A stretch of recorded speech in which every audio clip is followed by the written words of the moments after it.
ससुरा में रोवै बिना माई के बिटियावा के लई हमरे खबरिया होना। ससुरे में रोवै बिना माई के बिटियावा के लई हमरे खबरिया होना।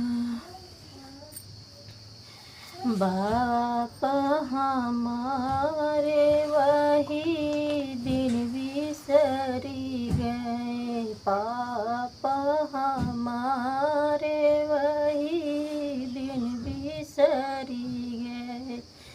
जहिया आई मैं महतरिया होना।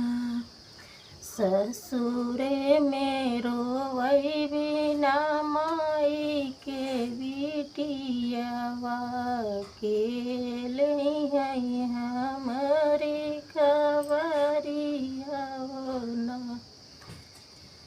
चाचा हमारे वही दिनवा बिसरी गए, चाचा हमारे वही दिनवा बिसरी गए। जहिया चाची भैनिया लगवा होना।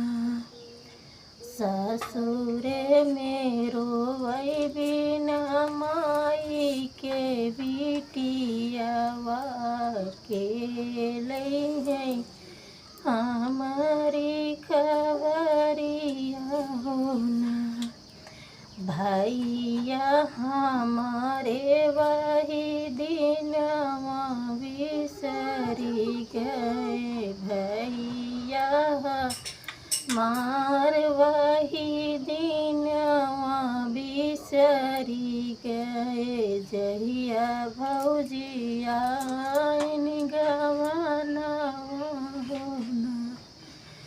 ससुरे में रोवै बिना माई के बिटियावा के लई हमरी खबर